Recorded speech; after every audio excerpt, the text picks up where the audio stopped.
Tonight for the Hackettstown Free Public Library, we have Dr. Peter Lubrecht, who's going to speak about Frankfurt on the Hudson. So, Pete, take it away. Hi, good evening. This is a presentation that I've been brewing on over a good number of years. Growing up during World War II uh, in a Jewish neighborhood primarily, and my family is German Lutheran, and the neighborhood was so mixed, which you shall see in a minute. But the concern that I have is, despite all that war brought, is that today the word Nazi is being tossed around like a rubber ball at all kinds of different things, and people have forgotten what it really means. Because of my background, German Lutheran, I have been called a Nazi very recently by students and fellow professors. They had no idea what the word may have meant to someone who comes from Germany or someone who grew up in a German American household. This is a personal story, but most of it is the same story of many, many people who lived in New York. Now, Frankfurt on the Hudson is probably from about 175th Street in Upper Manhattan up to the edge of the island in my neighborhood, Inwood. And it's a very mixed neighborhood now. It was then, and the culture's changed. It was Dominican for a while after the last few years ago. Now it's highly upscale performing arts people.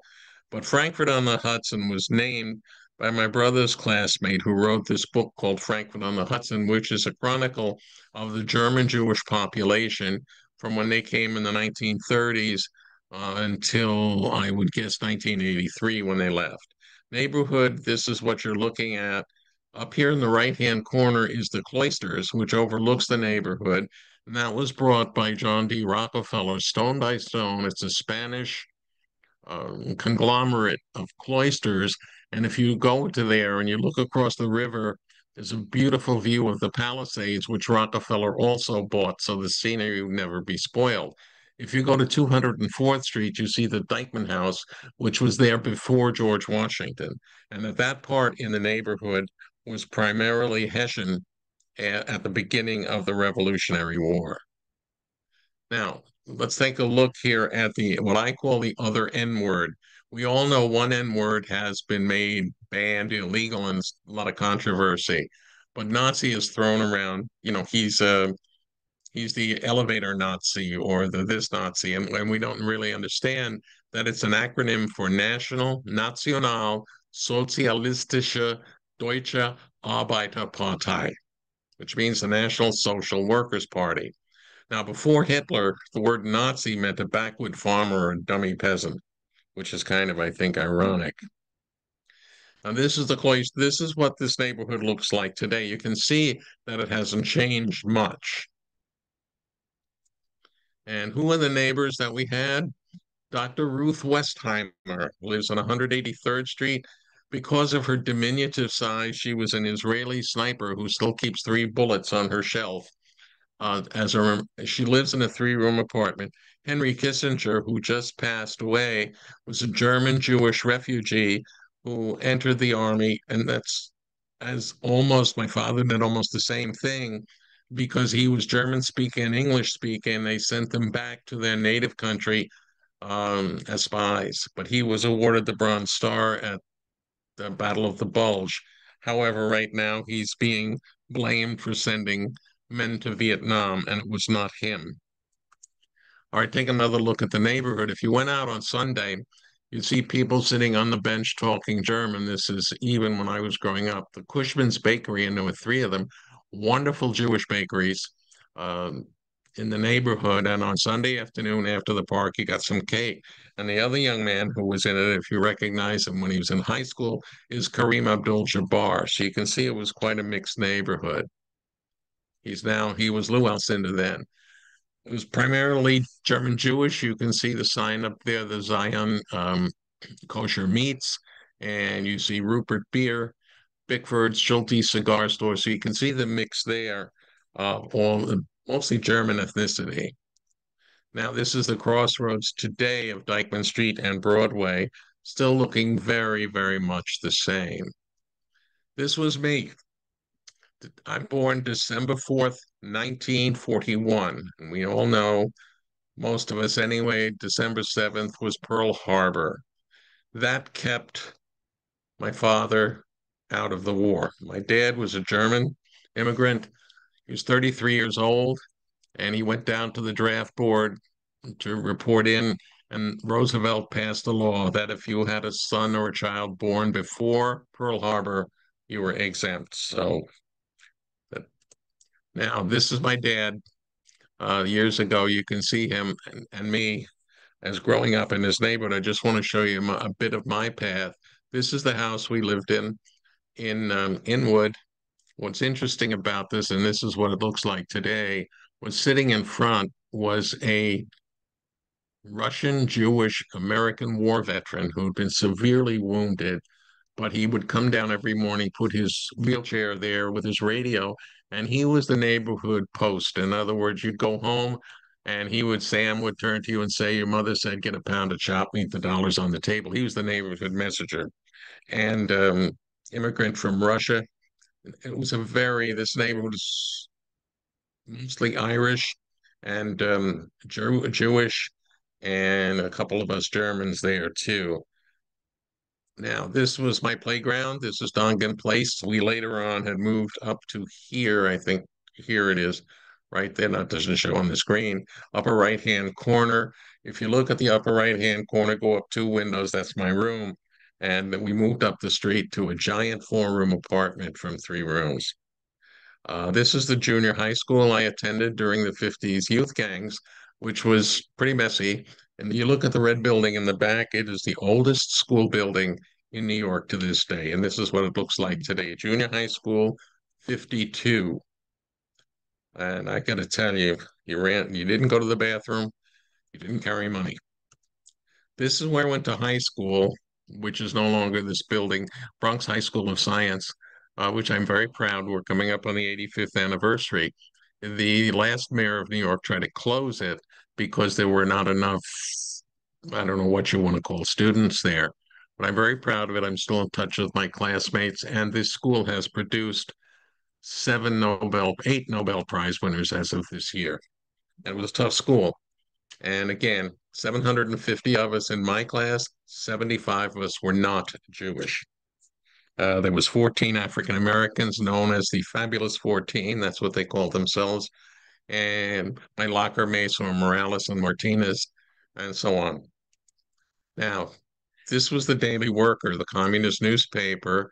And one of the reporters lived next door to me. So it was not German, was not a choice in my house. And this was where they were bombing London and Berlin. Now, everybody knew this was a letter that you'd get from Germany. My grandmother wrote to my dad regularly. And if you look at the letter, you see the pink stripe on the right-hand side, which I can't indicate. This is not doing anything. This stripe here, that's the censor's mark. Every letter coming out of Germany was censored and Hitler's stamp on it. So when the mailman put the mail in the letterbox, everybody is watching and waiting, and they knew very well that you had relatives in Hitler's Germany, which will come up in a minute. What do you do in an air raid? To this day, sirens scare me. This is 1941. They tell you what to do in an air raid. The sirens would go off and it would be an air raid drill. Trust me, it was not comfortable. This is the FBI report just released of telling of people of German extraction being turned in by their neighbors. Yes, folks, this is America.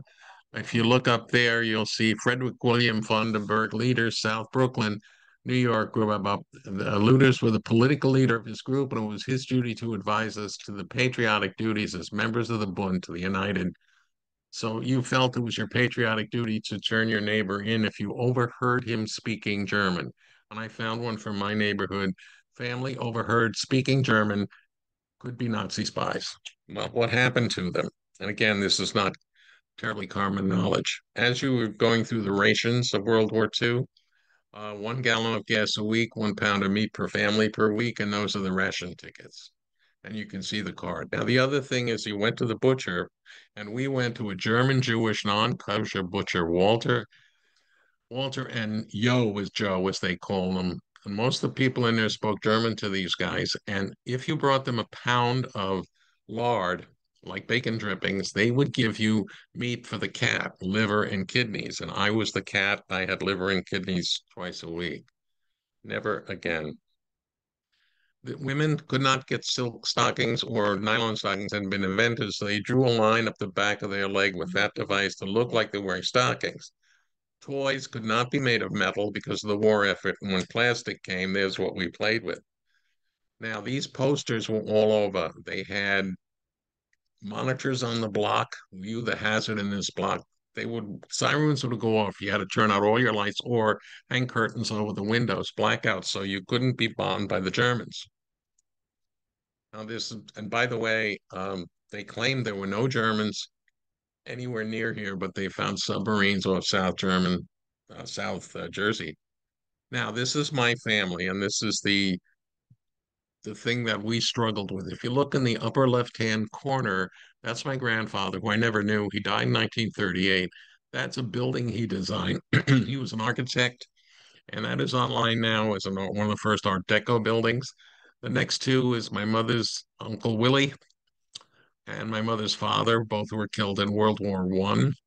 On the right-hand corner is Ilse Lubrecht. She was the mistress of a Nazi tobacco manufacturer, and she was at Hitler's 50th birthday.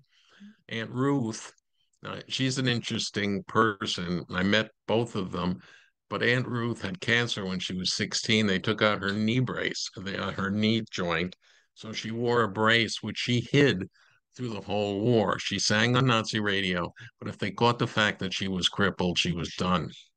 Over there on the left is my grandmother.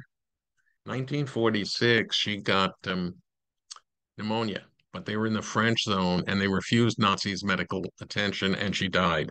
Therefore, my father never allowed the name Hitler to be spoken in our house. He just went absolutely nuts. Down lower left is, if you look at the man, the third from the left on the top, and down in the lower left here, that's his son, my Uncle Carl, who was decorated, you'll see, for the Croix de Guerre fighting in the American army against the Germans. That's my sainted grandmother. And then Sergeant Walter Lubrecht was killed in action in the Nazi army. If you look at Henrik Wilhelm Meyerhoff, I met him when he was about 80. He refused doctor's care ever. He was full of shrapnel, couldn't go through a metal detector, and he walked back from Russia. And then Hans Meyerhoff was his son, who was killed in the war. Now, these two boys, I don't know which is which. One is Hans and one is Georg. Their mom was my great aunt, I guess, German.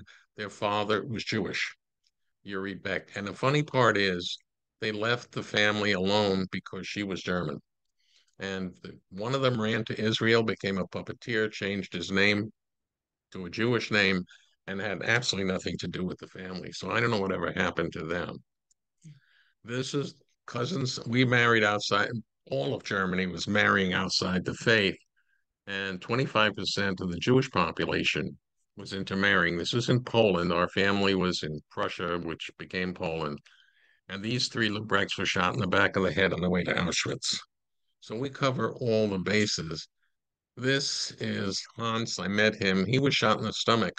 And the French said to him, you can either die or join the French army. And he ended up in the Foreign Legion in Vietnam.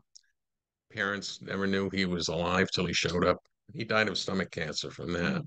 Hans Meyerhoff, that's the one you saw, and there's Henrik Wilhelm again. This is Uncle Carl. If you look on the upper right-hand corner, you will see Mark Clark, General Teddy Roosevelt, and my Uncle Carl getting the Croix de Guerre for his battle in Italy against the German army. And there we are together. He was my hero as a kid, as you can well see. He was my hero when I wasn't a kid either. And he left me all his stories and memorabilia. And he lived to be 96. This is my grandpa, who is buried in France. I've been to his grave. My mother never knew him. That's Uncle Willie. And if you think that Germany was suffering, all those men are in a grave, maybe 2 foot by 2 foot. They were hit by a shell and they just buried him where they lay. And he was killed 2 months after his brother. Now notice the mustaches. That's important. Schnurrbart in German. That's a Kaiser Wilhelm Schnurrbart, right? And then I showed you these my relatives. And this is what does Nazi really mean, as we spoke of. But this is what Germany was starving. 1922. They cut all the soldiers' pensions. They cut everything off.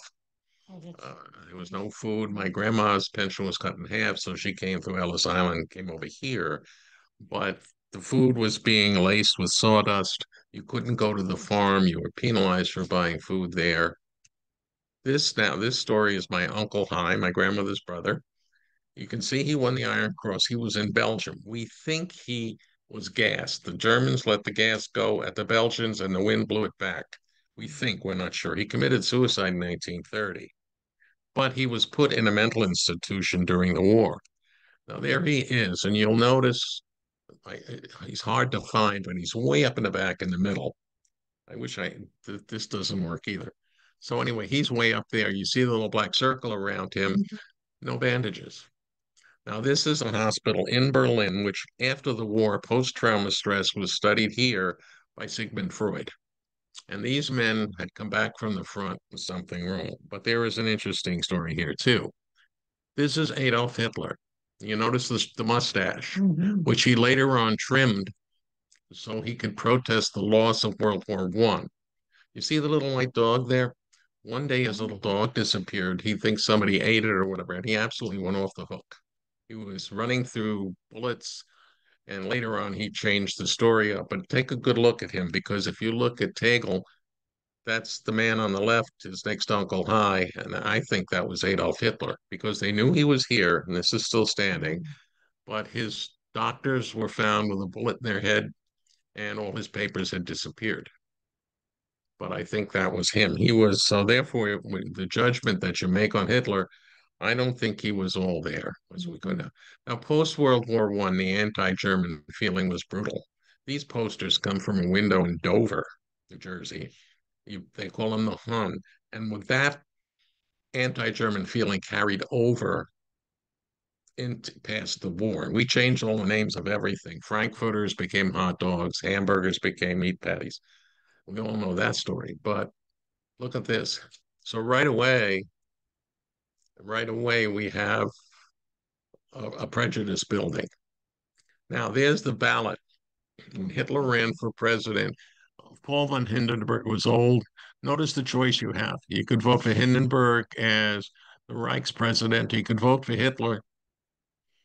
And the third man down there, Ernst Thälmann, Hitler took care of with a bullet later on, but you had no choice. And they started to post the image of this romantic strong man who was going to save Germany from its terrible losses. Now people are starving. I mean, they have no food. They're waiting online for hours. And the interesting thing I discovered yesterday is that image you see on the right.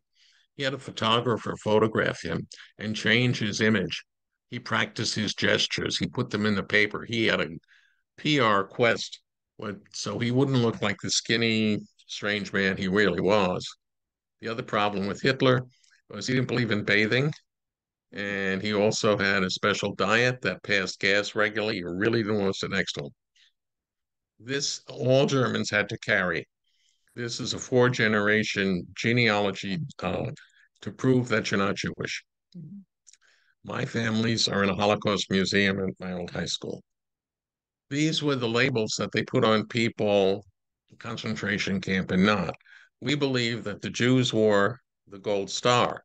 But if you look at it, there's Poles, political people, whatever, homosexual, you can see up there, second on the right.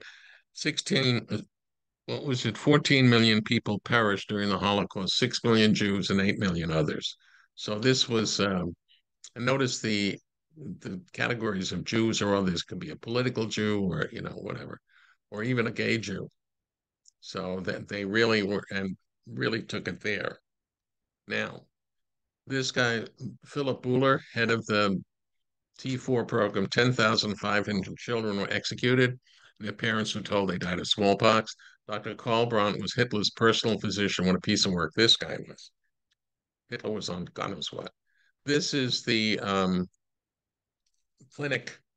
This is a memorial garden in Vienna, and where that was going on too. Don't forget Vienna welcomed Hitler. All right. This is the memorial to gay and lesbian victims in Cologne. 100,000 men were arrested. And the whole idea, and this is one of the things that proliferates the idea of Nazis, is the whole function of education is to create Nazis. In other words, when you taught a class, you had to incorporate Nazi doctrine. For example, if you taught a math class and we have 6 good Nazis and 3 bad Nazis, and we add them together, how many Nazis do we have? Or so on. The subtraction was done the same way. You have 10 good Nazis, which 3 are bad, how many are left? If we, that kind of thing. So it was in now this picture has puzzled me for quite a while. They're all giving the Nazi salute, but there's the American flag. I think it's the Nazi Bund, which was as close by here as Andover. I don't know why. But I have a friend who they were forced, kids had to give the Nazi salute, and she said she cheated. She would do this. And that's the romanticized pictures of what good little Nazi children looked like. And then in the classroom, you were taught, it shows you how dangerous of Jews and Germans marrying. And there's Hitler with the little children.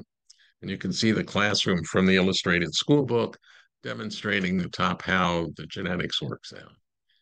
Well, in 1933, the Nazis had the night of broken glass. They smashed all the Jewish stores. My dad was over there at that point. My dad went to visit his mother in 1933. His sister had a Nazi boyfriend.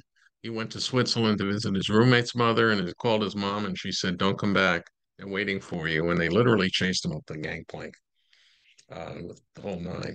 So you were born Jewish and then you No, I converted. am not Jewish. I am Lutheran. Oh, I don't know, but I thought maybe you were born No, no, Jewish no. and then The you whole converted. idea is I grew up, and we'll get to the end, or you'll get the sense of it in a German Jewish neighborhood post during World War II and post. So uh, we all suffered with rationing, and I talked about that. This is the only radio that you're allowed to have in Germany. It was a Nazi radio, one station. If you had another one, well, the penalties were pretty severe. This is America, 1939, where German Day, Fritzie Kuhn and the Nazi Party started this. Now, the worst, the thing was, he thought, I'm going to be Hitler's right-hand man, runs to Germany at the Olympics, gets his picture taken with Hitler, posts it, and Hitler went nuts. He didn't want any part of this guy. And he was filtering money through the German clubs. He was an awful man. And this building is still standing in Andover today. That was the home of the Nazi Bund, the American Nazi Bund. And this is what it looked like at a rally. And they would also goose step through Newton and also goose step down Fifth Avenue carrying the American flag, saying they were American representations. Yeah. Mm-hmm. But this guy, and that's way back in the 40s, that's Fritzie M. So look who his best buddies are, the KKK. And then you would see. Fritz was American from German descent. Yes. He wasn't born in Germany. He was born. Well, he met a bad end at the end, and that's a whole other topic for another time. He was in jail here because he was laundering money. And he ends up extradited to Germany. I'm home free, and they locked him up for life. He was a crook. But the whole thing was what it did is it painted Nazi sympathizers and also branded all of the other people. What happened? Any Germans who were suspected of being Nazi sympathizers were locked up in Ellis Island, interred, and never got their property back. So, and this, somebody asked me one time, we were in Berlin. This is in Berlin, and I asked the guide, where was Hitler's bunker? That's it. See the little brass sign? Yeah. Nobody wanted to make it a shrine for anybody. So he's under empty piles of rubble right there in Berlin. It's a parking lot. Oh, he's under the parking lot? He's not buried there. He's not buried anywhere. So this is the German-American contributions. Friedrich von Steuben trained Washington soldiers in the Revolution. The Conestoga wagons, some were built by okay. Yeah, these are what Germans have contributed to our country. Brooklyn Bridge, obviously, Theodore Seuss, Dr. Seuss, John Steinbeck, Dreiser, these are all writers. Peanuts, Santa Claus. Whoops, that was bad. How did that happen? Wait a minute, I gotta go back. Let me see. Get back to, there you go. the Easter Bunny uh, Oh, was the light bulb invented by Heinrich Goebel, not Thomas Edison. Walt Disney was German American, so but 85% of the country is. So it was difficult for me in some senses growing up. Now, this gentleman, if you ever watch soap operas, he came to this country as Hans Georg Gudegast, and he was in a series called The Rat Patrol as a Nazi general. And he came here, his father was SS. He came here with a Jewish soccer team. And until he changed his name, he didn't get any parts. He's been on the Young and Restless for 26 years, has a star in Hollywood. He played as the movie Titanic and so on. And mm, so he has a very good book out there about his growing up. Now, this is the Steuben Day Parade with Henry Kissinger when he was still alive.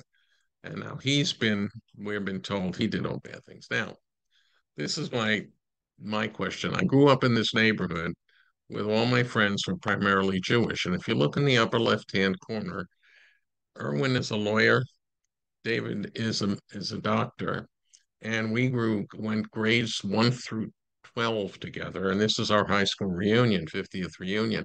And these pictures were taken, but I used the lower left hand, right hand picture.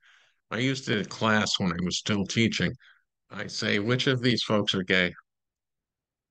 I'm in the lower right hand corner. And they'd all say, nobody. I said, well, the gentleman in the middle was a retired professor of county college. His partner sitting next to him. And the gentleman staying African American, my buddy Johnny, we knew he was gay from seventh grade. He's had a partner next to him, 42 years, an Irish partner. And it also speaks very well of the way the educated folk here were raised. We were sitting there one day, reunion, somebody said, you're the only Christian at the table, we're all Jewish. How come we never talked about the Holocaust? Our parents came from it. Why didn't it concern us? I said, because we were looking forward. We were not looking backward, and it wasn't important. We were friends. And I think that's the message here is this is the end of the war. The battleship Missouri is going up the Hudson River with blimp escort. There's this, and I saw that when I was about 5 years old. I do remember it fairly vividly. These are my childhood friends from the neighborhood. They're Belgian by and oh, he was a professor at Columbia and Harvard. I knew him as my best friend, Chucky. She was my babysitter. It was funny. I met her when she was 90, and she's my baby, my baby. And Chucky did not ever want to be called Chucky. He's Charles. These are my other buddies from the class, all Jewish mostly. Herbie, I just heard from on Facebook. Peter Wynn, a Latin American specialist. Erwin's a lawyer, Polish. He's Polish Jewish extent. Harlan passed away. He was a writer. There was my buddy Henry from when I was a kid. His mother escaped from Nazi Vienna via Argentina. And when we were born, we're the same age. Our mothers would sit in Fortran Park, rocking the carriage, speaking German. His first language was German. He just told me the other day that he never spoke English till he went to school. And he was the dean of clinical affairs at Tufts. He's now teaching at Harvard Medical. I said, Henry, we're in our 80s. He says, I don't want to, what am I going to do? He says, he's a character, nicest person. Vivian was editor of Global Investing magazine in New York. So this is my other classmates from high school. Martha was Elie Wiesel, the Holocaust author's right-hand person and translator. We were in drama class together. Billy Taubman wrote a biography of Khrushchev.